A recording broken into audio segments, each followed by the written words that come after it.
All right. Good morning, everybody. Today is Friday. Yay, it's Friday, October 7th, 2016. And this is Before the First Cup with Jules here on UCY.TV.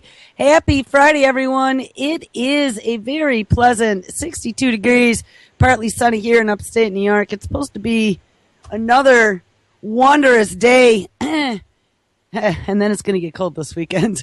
So where do we leave off yesterday? We titled the show Synthetic Life, DARPA Gone Mad, and the New Space Race. And we have worked on a progression here for the last week or two, looking at synthetic biology and some of the crazies in science and some of the things that they're doing. DARPA now has this new synthetic program where they are looking to create not only life forms that have never been seen before, like to terraform a planet, or to help clean up the one we got and we messed up. They're also looking at creating materials that can be integrated with building materials, such as living houses. Right, we read that yesterday. Houses that can react to your environment, repair themselves, self-repairing cars, color-changing paint. These are all in the wonders of the nano scale. We have nanotechnology and micro living machines running rampant. We covered a story, I don't know if it was this week or last week, about Microsoft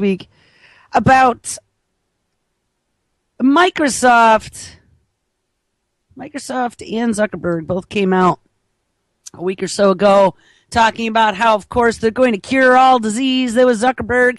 And Microsoft announced they're going to cure cancer in the next 10 years. So I see this title. I think this is the same story, but from a different perspective. Microsoft's developing computers made from DNA to, quote, solve the problem of cancer as if it were a bug. And they're going to make these little blood nanobots like we talked about, or maybe even gut nanobots, brain nanobots. They travel all over, be programmed with parameters to be able to watch, detect, and tamp down on illness and inflammation. Now, the interesting part about all of this is the timing. Now, when we first started this show way back, one of the very first stories, maybe it was even the show I did before this, that WTF, was kind of like this show, except we would laugh a lot more and there were a lot of other people on it. But it was pretty much like this, like, can you believe how insane the news is? Well, I guess I can now. It's been a number of years. But one of the very first stories that we had done way back, somewhere on one of those shows, was about how when we go to the stars, we're not going to have doctors. We're not going to have manufacturing facilities. We're not going to have the creature comforts of Earth that we take for granted today to get our instant gratification. We're going to be a long way from home. So one of the ways they postulated that we would be able to do that would be with some of these newfangled technologies that at that time were just on the drawing board. But I don't know, more and more that I dig in, it sure looks like, I just saw something the other day. I was reading about nano machines, because we're going to look, the Nobel Peace Prize that was just handed out for 2016 was handed out to 3 scientists who just won the prize, not the Peace Prize, the Science Prize, Nobel Science Prize. They just won the Science Prize for making micro nano machines, because it has changed the planet. And in one of the stories I read yesterday evening, the one statement caught my attention. I've said this before about all this technology. This is only the beginning. And that's the scary part. So Microsoft announces their little nano robot doctors for your blood. Something that years back we were told DARPA was working on developing. Remember, it all comes sprinkle funded somewhere along the way from the DOD and DARPA and Mad Science Command Department. But DARPA had been working on developing some of these little nanoblood doctors intentionally for future space missions and solar system exploration. I know that sounds crazy, but guys, we have been establishing little by little, doing baby steps. For those of you who are like me, when we first look at some of this technology, we go, whoop, whoop, okay. Except that the more we dig in, the more we do some critical thinking and we really start finding proof and reading what they're doing in the labs. And here's some interviews from the actual program managers that are running it, like the one we heard a couple days ago, the very first DARPA Voices from DARPA podcast. Start to realize very uncomfortably that all this stuff isn't crazy talk. And there's a way lot more going on than we could have ever possibly imagined. So, Microsoft has vowed to solve the problem of cancer. Remember, that was that dangling carrot. Don't bite it, it's poison. Within a decade, by using groundbreaking computer science to crack the code of disease cells so they can be reprogrammed back to a healthy state. Remember, they already have a programming language for cells, and now Microsoft is learning. And I even told you it was kind of like .NET, reusable little components. And that's kind of how they're doing CRISPR too. Zoop, zoop, zoop. Move this little snippet in and this little one out, and let's make it do this, that, and the other thing. I mean, we've basically been reduced down to, and I don't remember, was it TIPS? I don't know. There's a programming language. No, TIPS was the stem cell CRISPRing for cancer. I don't know. Whatever the programming language is for cells, they are able now with all the sequencing to take certain traits that they want. They got a library of traits. Pick, mix, and match. Zip and unzip. Zip, zip. All the framework is in place now. And it's not just in a laboratory anymore. We're discovering, like, the terahertz, some of those terahertz equipment, like just a New York City stop and frisk machine given to the NYPD by DARPA to get around the unconstitutionality of stop and frisk. Now they just gave them this terror scanner that can scan through everybody's clothes as you're walking by and you'll never even know it. Nope. They can get a good cat's eye view. And as a matter of fact, as you're walking through the scanner beam that you don't even have a clue that you're walking through, because it could be not only a naked body scanner that the NYPD's got placed out there somewhere, but we found out that terahertz was being used as an interim communication medium between the cellular networks and the Wi-Fi. And they had these little mini cell phone towers now that they're putting all over the cities. Beep, beep, beep, beep, beep. It's kind of like the last mile of connectivity to then get a connection to the main tower. But interestingly enough, again, it's using the same technology, and this is the technology we discovered that can easily unzip DNA. You know, somewhere out there's got to be a lunatic who has decided to pull the pin on the ticker. I thought about this in the shower the other day. You know, they've announced, we read yesterday, they announced funding $19 billion, was it? Let me scroll up. $19.5 billion just the other day, September 23rd, a week or so ago. Announced, approved by the Senate for NASA's 2017 budget, and they have officially announced we are going to Mars as people. Elon Musk, Jeff Bezos, Branson, and I just saw now Boeing came out. They're going to actually try and beat Elon Musk to Mars. So there must be a pretty big prize there. Gotta make you wonder if they promised whoever makes it, since these are the same guys who are in cahoots deciding who gets to go mine the moon. Gotta make you wonder if part of that prize isn't giving some sort of exclusive rights to mine Mars. And as we're looking at molecular construction, material design and manufacturing out of living organisms and raw materials in your environment, we've listened to a few little snippets of things, them talking about being able to do that now. Makes you wonder how much of a huge benefit, how much of future riches will be rained upon the company that makes it there and starts decolonization with all those raw materials on the planet. And as we are ramping up technologies such as that Biological Technologies Office out of DARPA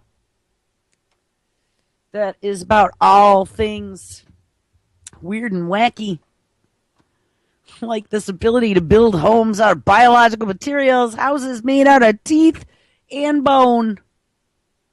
That's their engineered living material program. You know, like I said yesterday, you cannot transport full living quarters, full raw materials that far away. It's just not going to happen. So you have to be able to identify and then utilize raw materials at a level that we've never seen before. And since we don't have full-blown manufacturing facilities on Mars or the moon, these technologies have been envisioned for a very long time. So now here we are. We got this $19.5 billion all approved. We got all the big boys who's been testing rockets here for a good year, 2, 3 plus. You know, space shuttle. Even though I thought she still had a whole bunch of good flights in her, they mothballed her, and I was really kind of perplexed, because then all of a sudden, here we are, depending on countries such as Russia to cart up our supplies and stuff and our astronauts to the space station. Didn't make sense at all. But see, we had to cut off the taxpayer-funded space programs so we can get more innovation. We get more hungry people. We get all these rich tech billionaires. We're going to do all the legwork and do all the hard stuff, and we can take all this other money and put it into our technologies, such as engineered living materials. Remember that? DARPA's the dark side of NASA. They've had their thinking caps on for a while. So we're going to put our money into this engineered living material. We're going to come out 2-3 years ago as we're talking about synthetic biology and just have a conversation about how we're planning and being able to not only database DNA sequences from every living creature on the planet, but then have tools to push a button and create life on the fly when needed that will exactly fit into the environment and the situation that I need a piece of life to do something for me for. You know, I have a very low oxygen environment, and I have lots of sand and nitrogen, maybe some carbon. I need some microbe created who can run on low solar energy and low oxygen to create me a motor fuel that looks like this. Boop! You know, and then it just starts spitting out little microbes. And you release the hounds. I mean, it's just beyond comprehension. And they even announced that they were going to try this stuff on Earth first before we ever make it to Mars. And how interesting that we've found how many puddles now this year in our studies. Puddle after puddle. We had that one big underground waterway aquifer in Colorado. We discovered like 35 new branches of life on the tree of life. Just out of the blue, just appeared, never before seen. Over the last few years has been amazing how many never before seens we've had. I keep saying it's a petri dish This literally is a petri dish. And so we got this project, been around for a while, and it's sponsored by NASA, I thought. Let's look it up, because I haven't read about this in a while. It's called the 100-Year Spaceship. At one point, I even thought I saw Bill Clinton get behind this, like way back when. 100-Year Starship, that's what it's called. One star over a planet that might be another Earth. Now, they've been spending a lot of time over the last few years exploring nearby, near and far. I think it was Kepler satellite. It was just recently shut down. I think it was shut down, Kepler, but I think they're replacing it with something else, the big planet hunter. But they've been going through, no, maybe Kepler wasn't. I don't know, but it's from the Kepler telescope. Kepler has been on this hunt for planets for quite a long time, and they utilize something we talked about here a few weeks back, spectroscopy. It was probably my favorite technology when I was taking astronomy in college, because there's a lot you can identify. This is basic chemistry. There's a lot you can identify from the colors that you gain when you, let's say, burn something, right? When we were in chemistry, we would have these competitions. I liked chemistry in high school because my teacher was actually my neighbor at the end of the street, and we waited in her driveway for the bus every morning for my whole entire 12 years of school. And when it was raining or snowing, we could actually stand on her porch, and her elderly mom lived there, and she would always bring us out cookies or something in the morning. They were very sweet, but it kind of helped, when you had someone like that. The daughter had been she was my chemistry teacher, so it was cool because we knew her, so I could ask her questions and not be afraid or whatever. So I really excelled in chemistry. And one of the things that was cool is she would on Fridays give us a beaker of some liquid. We didn't know what it was, and our job was to figure out what elements were in that beaker. And there were all these different ways you could do tests. You could do reaction tests, put something in and see if it bubbles, or light up the Bunsen burner. Like, who would believe now with how scaredy cat they are about everything in schools, and everything's dangerous, like poke you in the eye with a rubber mallet, so let's get rid of them. I don't know. Kickballs are dangerous, right? But we had Bunsen burners galore everywhere. Torch it, kid. I don't ever remember anyone saying don't wear a tie or long hair. But anyway, with the Bunsen burner, you could dipstick it.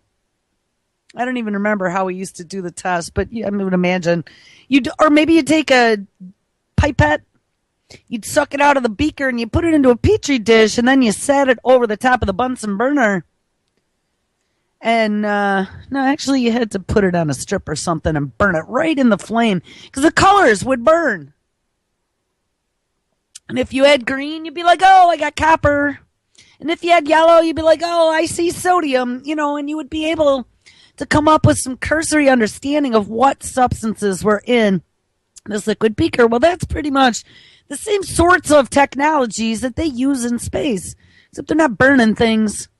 They're using redshift and blue shift and lasers and telescopes to try to get the colors that they can identify, that then allows them to identify elements. So with Europa, and for a long time, they had already postulated that Jupiter's moon Europa might be one of our best bets in the solar system, because they're pretty certain, even though it's all icy, they are pretty certain. I think they're pretty certain now that there's tectonic activity that is going on Europa. They think it's because Jupiter is just nibbling away from actually having been its own sun.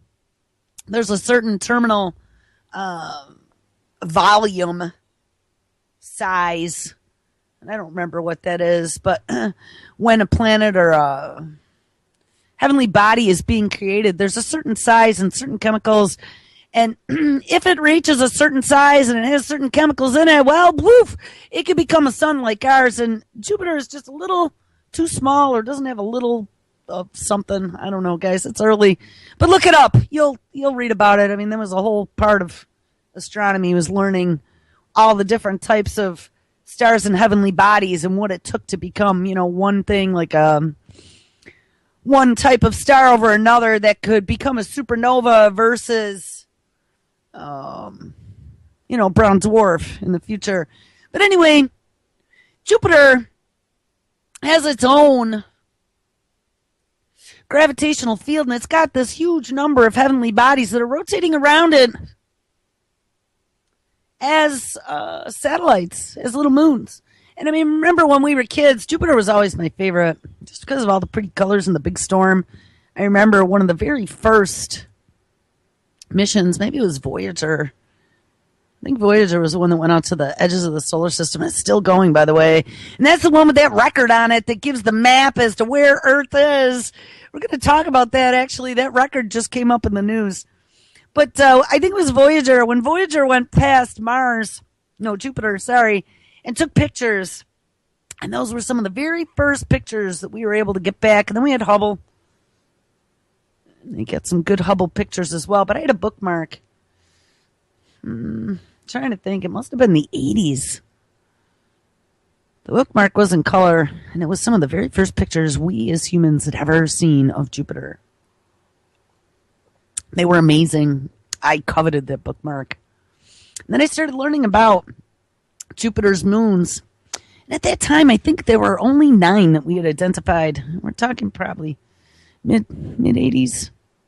And now I think there's hundreds. I think they've identified lots and lots and lots. They were probably too small, but there were some big ones.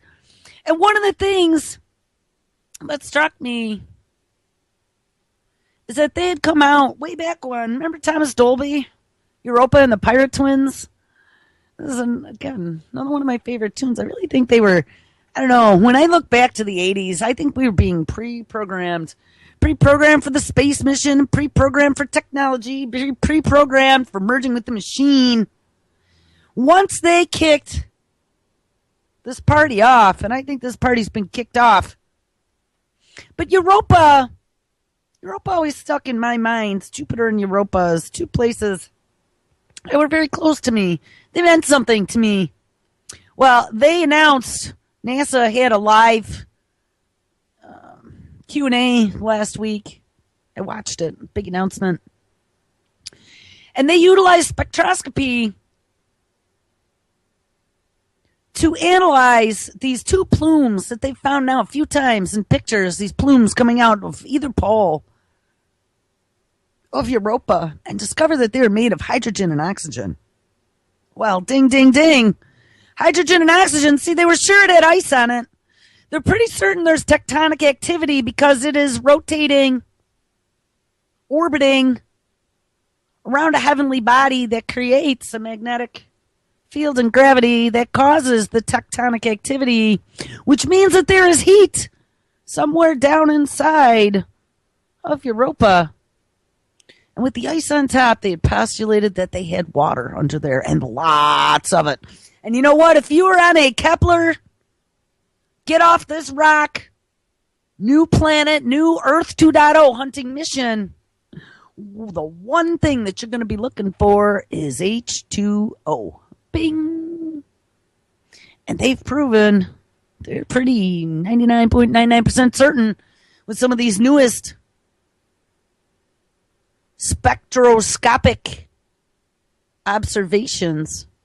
They are pretty damn certain that that's a whole hell of a lot of water there.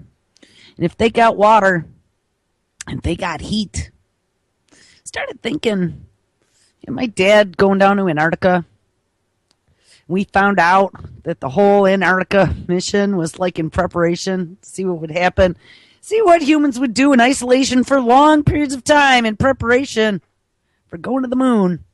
See how crazy they'd go. Well, one of the things that my dad told me back in 1966 that the scientists had down there is that they had been filling up these fish tanks with fish from under the ice. And what was so amazing about them is that the fish that they were finding under the ice were tropical, prehistoric fish. and not dead, but alive. Something that they didn't think should be even possible. But as I started thinking about it years later, I was like, but wait a second. We know that we have Mount Erebus down there. We know that there's a lot of volcanic activity down in Antarctica.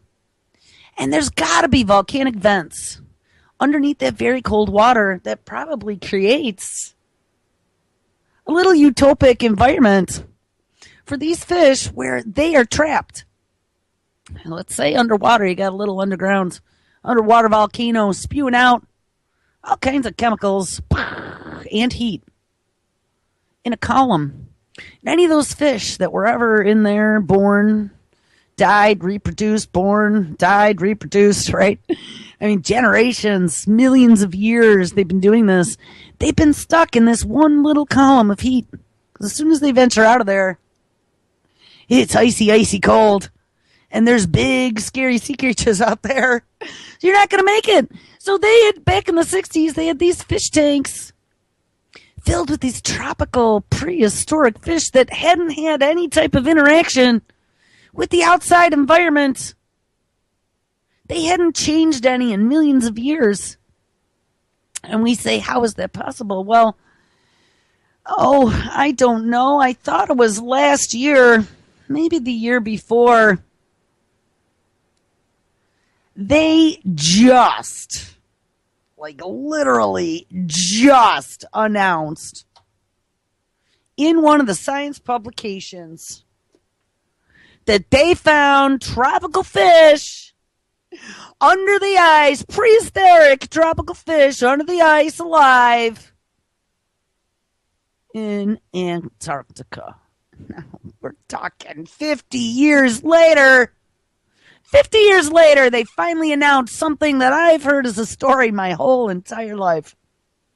You know, they even have found fossils of palm trees and things of that nature down in Antarctica. And, you know, they kept saying that it was because of plate tectonics and blah, blah, blah. I mean, it could be a lot of reasons, whether it be plate tectonics or whether we had some sort of pole shift or whatever. It's definitely not a surprise to me that Antarctica at one point had potentially either been in a tropical zone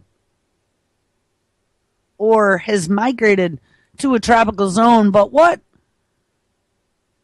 I find interesting is the fact that if they had been in a tropical zone, and we're talking fossils are millions, 52 million years old, that's what I'm seeing right here.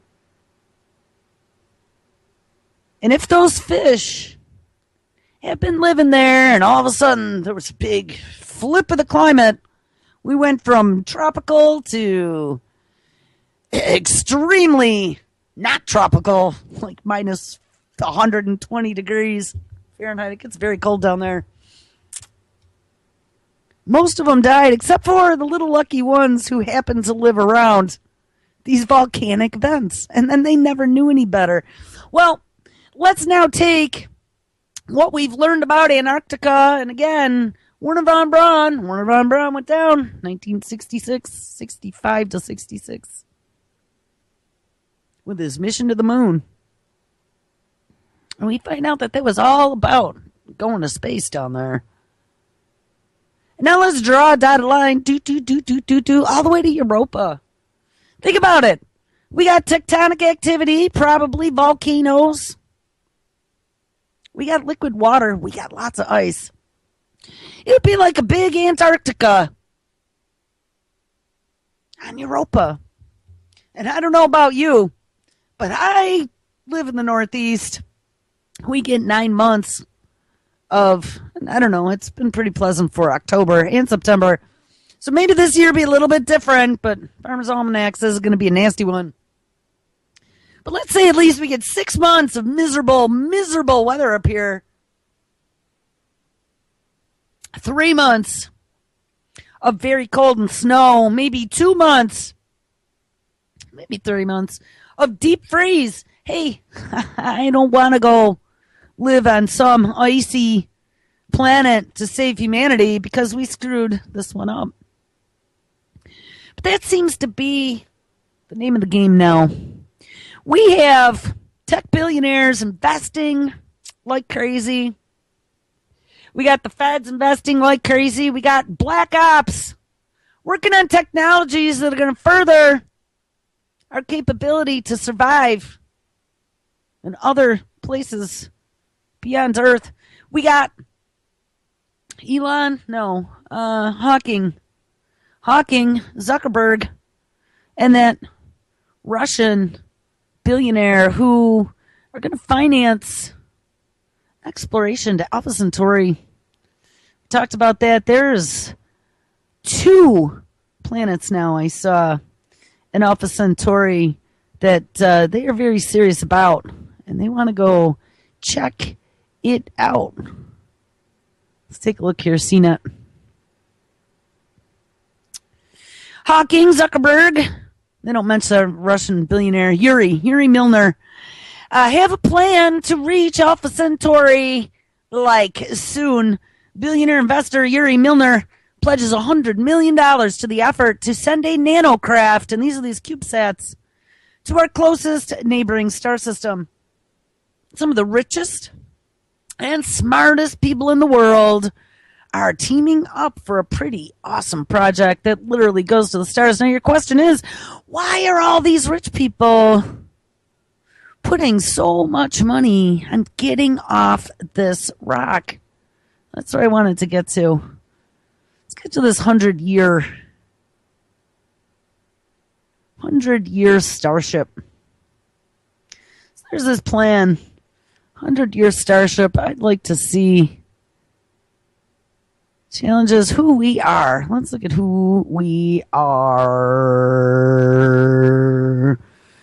We got a doctor. We got SETI Institute.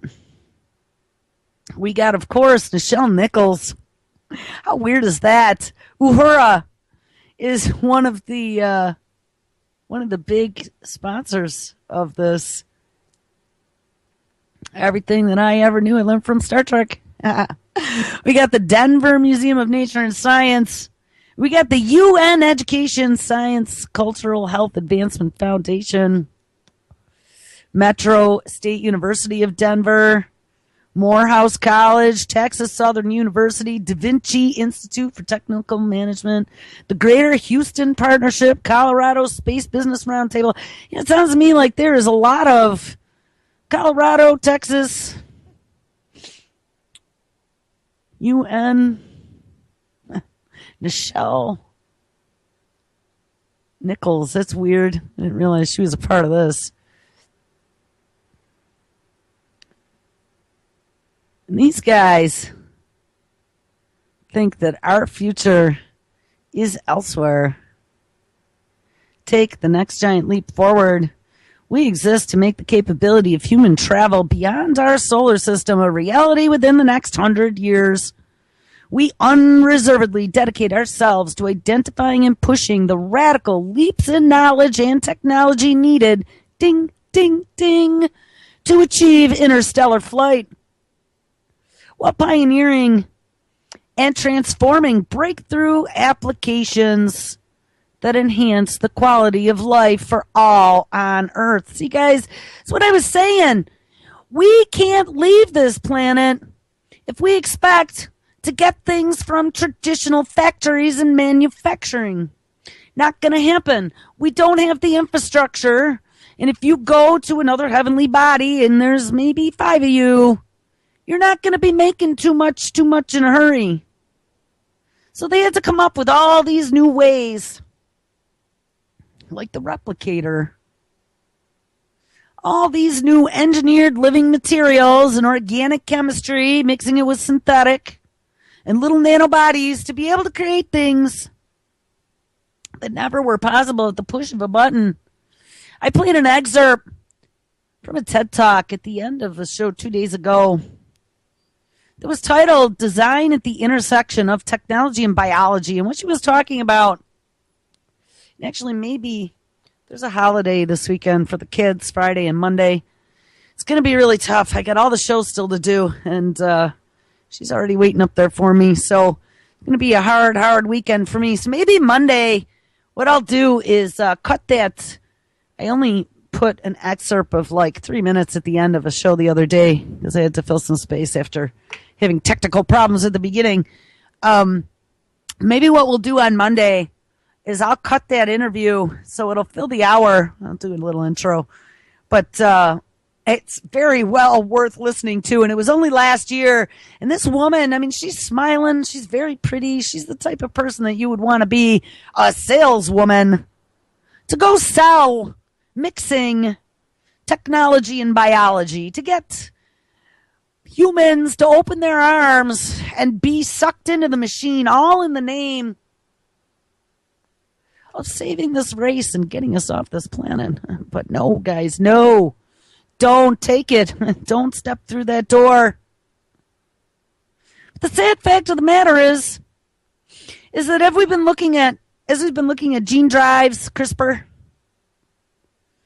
Bill Gates now doubling down on his investment, wiping out entire species of creatures on this planet intentionally by screwing with their genes, like mosquitoes. This is their newest project. Even potentially creating little flying vaccinators. Right? We read about that project out of Japan. They could turn mosquitoes into flying vaccinators.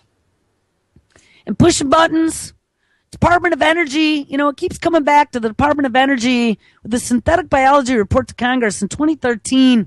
If we rewind back to the Manhattan Project, a lot of the crazy things started there.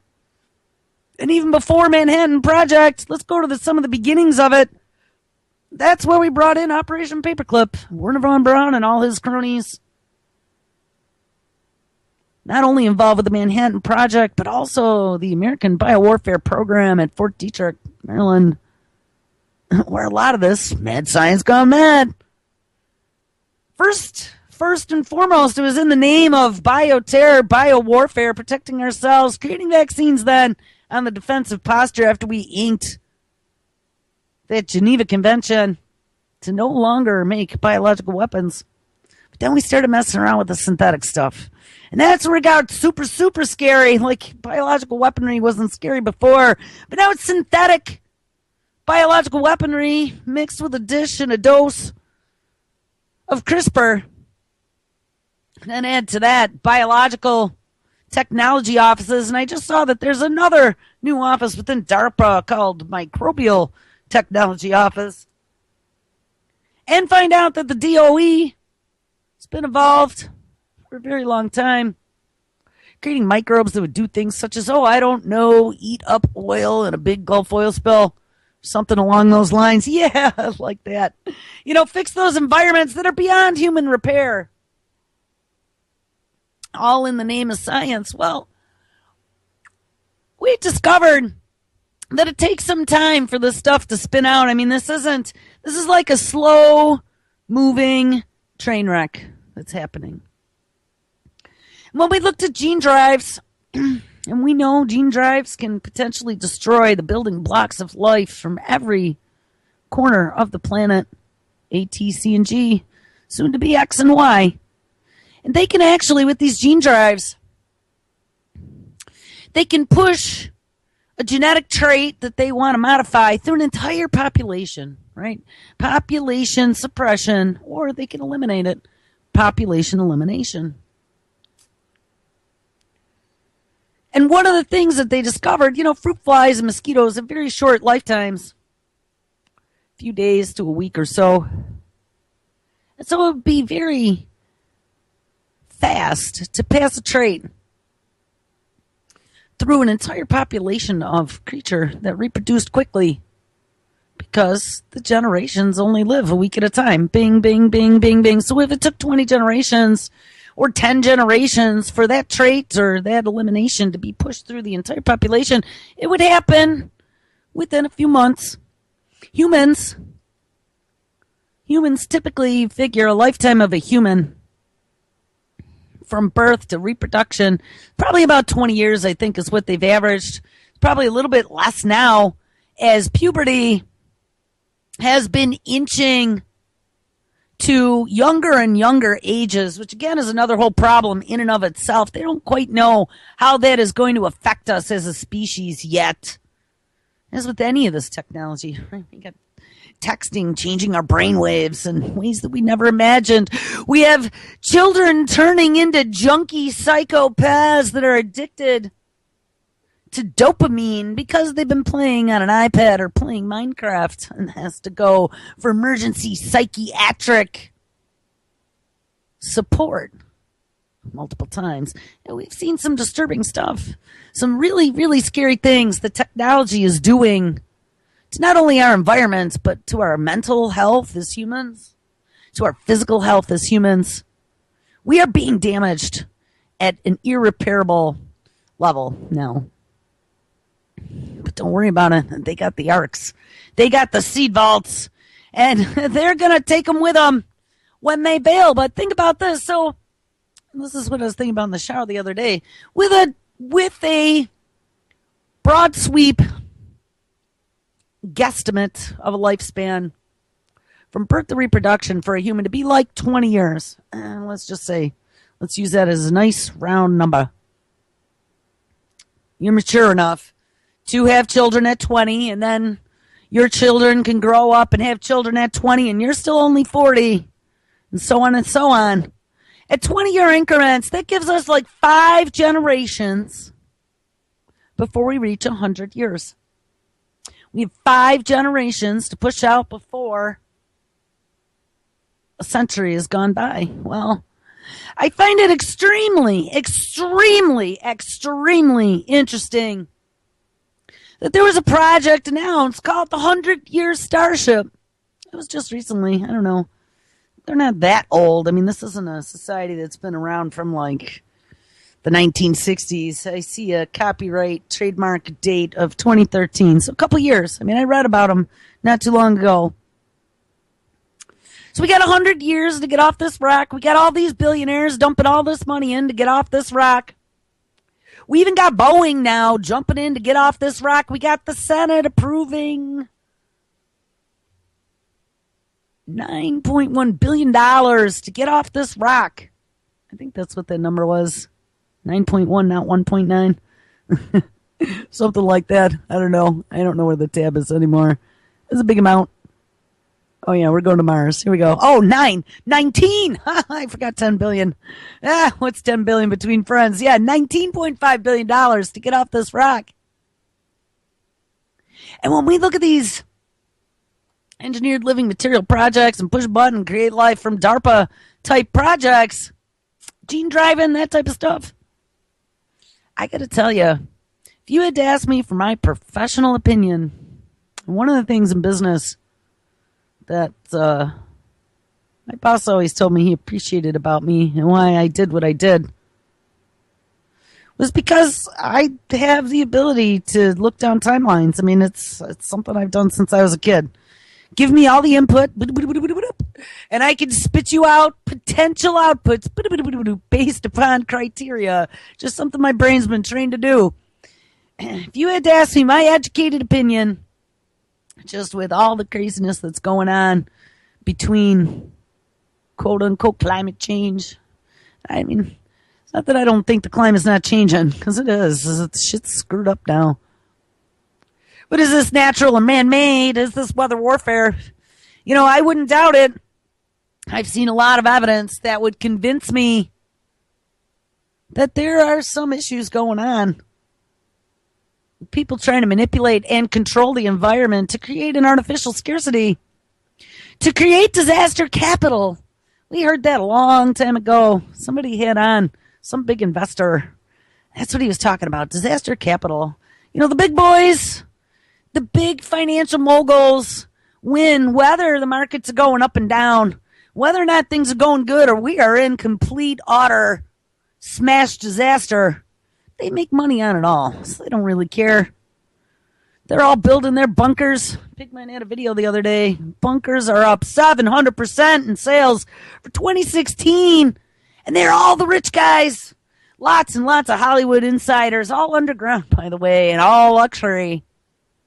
And there's politicians investing as well. Remember, we got all these millionaires that are sitting in our legislative bodies now, right? Because, hey, Jules for Congress, I want to insider trade. But they're making some of these bunker companies ink non-disclosure agreements. So they can't even tell anyone that they bought underground bunkers. Guys, I think that they've all been told. And I know this sounds like a tinfoil hat wearing theory, but I don't think it is. I don't think it is. I think they've been told we got 100 years left. We got to make it. Don't worry about it, though. We're working on longevity medicine. We'll be able to live to be 522. You just got to save all your shit. And there's some big stuff coming, but don't worry. Build yourself an underground bunker and get all your supplies. We'll make sure we know where you are. So when the day comes for us to rescue you, to take you as one of the million people that Elon Musk now says he's going to take to Mars in order to save humanity, we'll make sure we come find you. You guys just got to tough it out. 100 years. 100 years left. 5 generations. That's about all it'll take for us to utilize these gene drives and run some of these new sequences through entire populations of organisms. So by the time that this has become the planet of Dr. Moreau, we will be ready to go. We'll have our little molecular factories all ready to go. We got it all figured out. We tested it all on Earth. We're going to leave the degenerates, the defective humans, the 1.0s, and the ones that were our experimental mistakes, ones that's got messed up beyond belief and their DNA is now damaged. We don't want that. No. We don't want damaged DNA in our gene pool. We need to save the species. We need to get off this rock. I mean, guys, I don't know. Call me lunatic. I don't think I'm a lunatic. I see all these dots connect and it makes me want to cry. They really screwed things up. Hawking, Zuckerberg have a plan to reach Alpha Centauri like soon. Yuri Milner, billionaire Russian investor, pledges $100 million to the effort of sending nanocrafts to our closest neighboring star system. Some of the richest and the smartest people in the world are teaming up for some pretty awesome projects to literally go to the stars. Investor Yuri Milner, cosmologist Stephen Hawking, and Zuckerberg revealed their plan. This was in April of 2016. To send a butterfly-sized spacecraft to our nearest neighboring star system, Alpha Centauri, within our lifetimes. Milner pledged $100 million to the Breakthrough Starshot Initiative. Ding! It's not moonshots anymore. Now it's starshots. To develop a system that could propel a tiny nanocraft to 20% the speed of light, allowing for the possibility of traveling just the 4 minuscule light years required to reach Alpha Centauri within about 20 years of its launch. Facebook CEO Mark Zuckerberg is a member of the Starshot board alongside Milner and Hawking. Earth is a wonderful place, but it might not last forever, says Hawking in an email sent to reporters ahead of a press conference. Now, if somebody has a clue, it would be Stephen Hawking. Stephen Hawking has been warning about a lot of these technologies and about our hubris in using them and about how dangerous they could potentially be. Whether or not it happened to be artificial intelligence, killer robots, or engineering life without thinking about the consequences and letting it loose in the environment. Sooner or later, he says, we must look to the stars. And this breakthrough starshot is a very exciting first step in this journey. Earth is a wonderful place, but we're not going to always be here. Let's put the scale of this trip into perspective. Alpha Centauri is 25 trillion miles from Earth. Holy crap.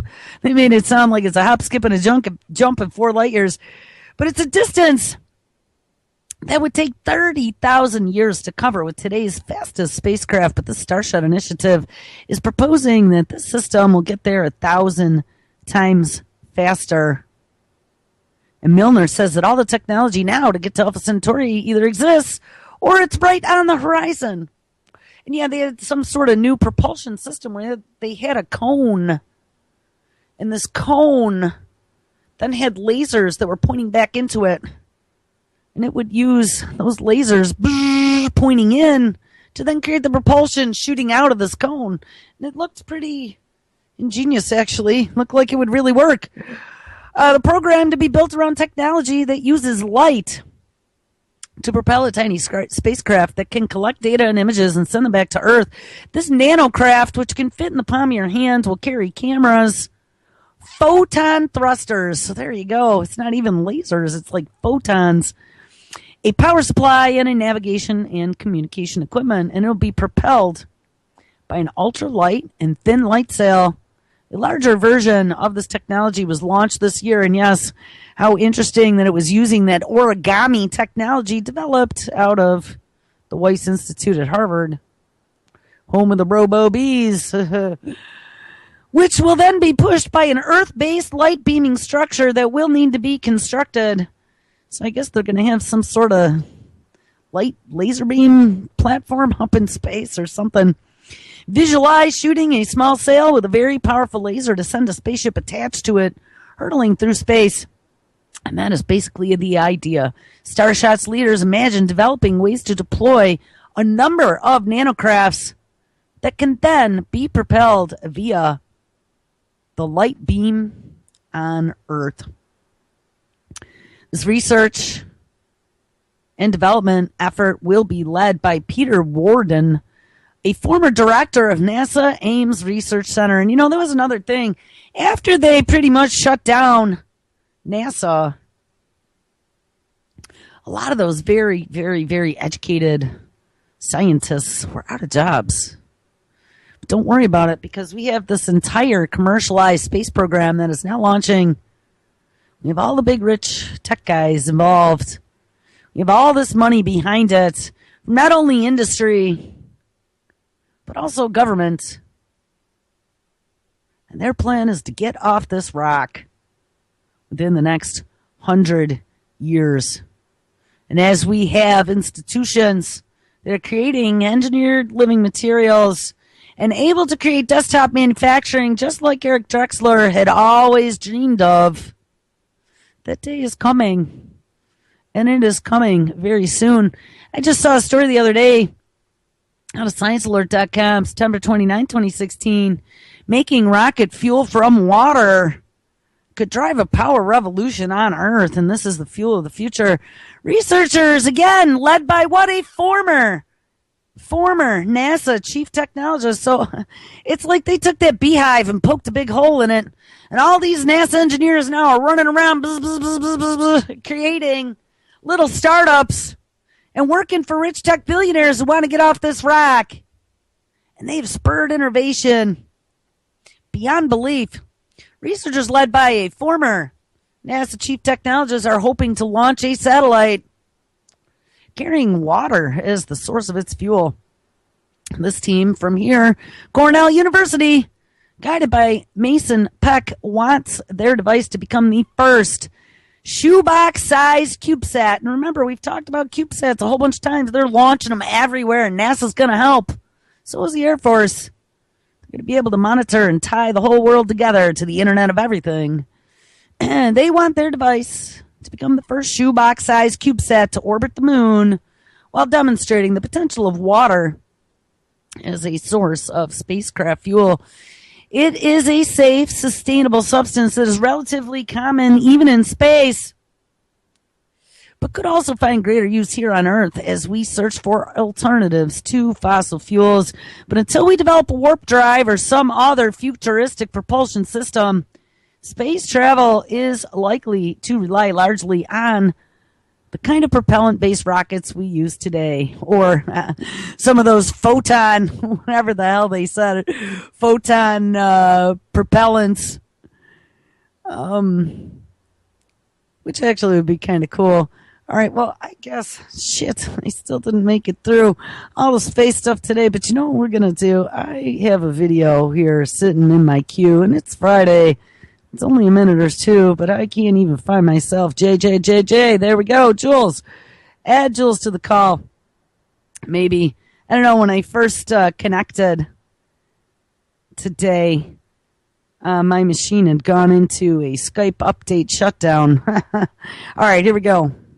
Maybe, just maybe, do. Let's not run out the show.